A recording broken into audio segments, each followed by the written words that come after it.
안녕하세요. 이번 시간에는 소아청소년 ADHD에 대해서 말씀드리도록 하겠습니다. 저는 서울특별시 보람의 병원 신지윤입니다. ADHD는 주의력 결핍 과잉 행동 장애, Attention Deficit Hyperactivity Disorder의 약자로 핵심 증상으로는 주의력 결핍, 과잉 행동 및 충동성이 있겠습니다. 이렇게 세 가지가 ADHD의 3대 핵심 증상에 해당하고, 그 이외에도 잘 동반되는 증상으로는 감정 조절 어려움, 대인관계 어려움, 학습 및 수행 능력 저하가 있겠습니다. ADHD 유형은 크게 세 가지 유형으로 구분이 되겠습니다. 주의력 결핍 우세형, 과잉 행동 충동성 우세형, 또한 이 두 가지가 합쳐져 있는 혼합형이 있겠습니다. ADHD 증상으로는 주의력 결핍 증상에 대해서는 아래와 같은 예시들을 읽겠습니다. 산만하고 오래 집중하기 어렵고, 하지만 자신이 좋아하는 놀이나 게임은 오랫동안 집중을 유지하기도 합니다. 재미없고 반복적이거나 힘든 공부, 정신적인 노력이 필요한 것들은 시작하기도 어렵고 중간중간에 잘 중단이 되는 경향이 있습니다. 해야 할 일들 잘 잊어버리고 물건도 잃어버리고 사회적으로는 위축되어 있다는 평가를 받기도 합니다. 또한 인지작용이 느리고 몽상에 빠지기 쉽고 멍하게 있거나 딴 생각을 하기도 합니다. 어린 시절에 잘 드러나지 않아서 학교 다니면서 알아채는 경우가 흔하고, 이로 인해서 조용한 ADHD라고 불리기도 하는 것이 주의력 결핍 우세형에 해당하겠습니다. 청소년기 이후까지 주의력 결핍 증상은 지속되는 경우가 많이 있습니다. 또한 과잉 행동 및 충동성과 같은 경우에는 외부에서 잘 보이기 때문에 조금 더 두드러지는 문제 행동들을 보이게 되는데요. 과잉 행동으로는 부산하게 계속 움직이고 심한 장난을 치고 수업을 방해하기도 하고, 높은 곳, 위험한 곳에 올라가서 뛰어내리기도 하고 다치기도 하고 넘어지는 경우도 많이 있습니다. 만 5세 이전까지는 발달적으로 정상적으로도 과잉 행동이 나타날 수가 있지만, 유치원이나 초등학교 입학 후에 가만히 앉아서 수업을 듣고 규칙을 지켜야 하는 나이가 되어서도 착석이 어렵다면 의심을 해보아야 하겠습니다. 또한 충동성 증상으로는 기다리는 것을 힘들어하고 갑자기 끼어들고 질문이 끝나기 전에 대답을 하는 증상들을 포함을 합니다.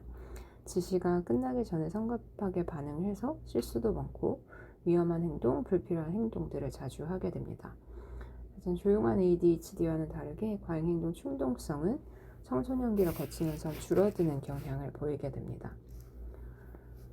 역학 말씀드리겠습니다. 나라마다 차이를 보이긴 하지만 3에서 한 8% 정도로 조사가 되고 있습니다. 그래서 미국 조사에 따르면 2세부터 17세 아동 청소년기 9.4%로 밝혀진 바가 있고, 남성에서 여성에 비해서 더 유병률이 높은 것으로 되어 있습니다. ADHD에서 확실하게 알려진 단일 원인은 없고 여러 가지 요인들을 복합적으로 작용해서 발병에 영향을 미친다고 알려져 있습니다. 유전적인 요인, 환경적인 요인, 신경학적인 이상 모두가 복합적으로 작용을 하는 것으로 알려져 있습니다.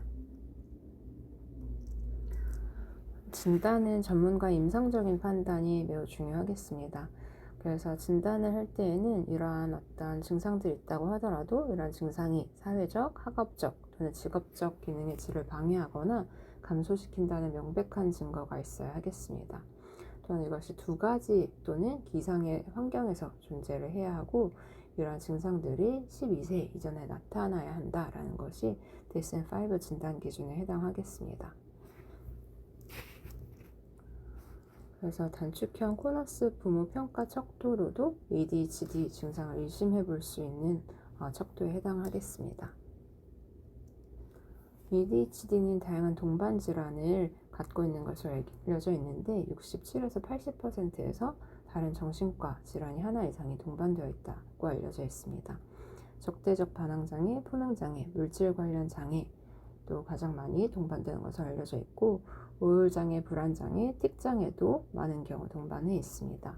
이와 더불어서 학습장애도 동반되어 있는 경우도 종종 관찰이 됩니다. 그래서 개입 방법은 크게는 약물치료, 비약물적인 치료 두 가지가 존재하겠습니다. 약물치료를 시작하는 시점과 관련해서는 학교, 가정, 친구 관계 등 사회생활에서 적응 문제가 명백한 경우에 약물 치료를 시작하게 되겠습니다. 메틸페니데이트가 ADHD의 핵심 증상에 가장 강력하고 즉각적인 효과를 보이는 약물에 해당합니다. 올바른 용량과 적정 치료기간 사용 시 75%에서 이상에서 효과가 있을 정도로 효과적인 것으로 알려져 있는데, 메틸페니데이트가 작년 말부터는 마약류로 분류가 되어 있는 것이 있어서 보호자분들께서 종종 질문을 하지만 마약류와 마약은 다른 것이다 라고 설명을 드리게 됩니다. 또한 두 번째 치료제로 아토목세틴이 있는데, 이것은 우울감, 불안감 동반 시에도 효과적이라고 알려져 있습니다. 그 이외에 클로니딘, 부프로피온, 리스페리돈, 아리피프라졸과 같은 약물도 정서 또는 행동 문제를 조절하기 위해서 사용되기도 합니다. 비약물적인 치료로는 행동치료, 교육, 작업기억 훈련, 뉴로 피드백 등이 있겠습니다. ADHD 약물 치료가 꼭 필요한지에 대한 질문을 종종 받게 되는데, 약물 치료는 효과가 뚜렷하다고 알려져 있으나 여러 가지 치료법 중에 하나라고 설명을 드리고 있습니다. 약물 치료를 해야 한다고 아이가 심각한 상태라는 것을 의미하지는 않고, 유치원, 어린이집, 학교, 학원, 가정에서의 적응이 약물 사용에서 고려하는 가장 중요한 사항이라는 점을 설명을 드립니다. ADHD 약물 치료의 근거는 도파민계와 노르에피네프린계 신경회로 상호작용의 중요성으로 설명을 드리고 있습니다. 단기 효과로는 신경 전달 물질을 활성화를 도와주는 것이 있고, 장기적인 효과로는 신경회로 활성화 및 신경 발달을 촉진시킨다고 말씀을 드립니다. 치료의 우수한 반응률로는 75%의 아동에서 증상이 호전된다는 것이 그 증거에 해당하겠습니다.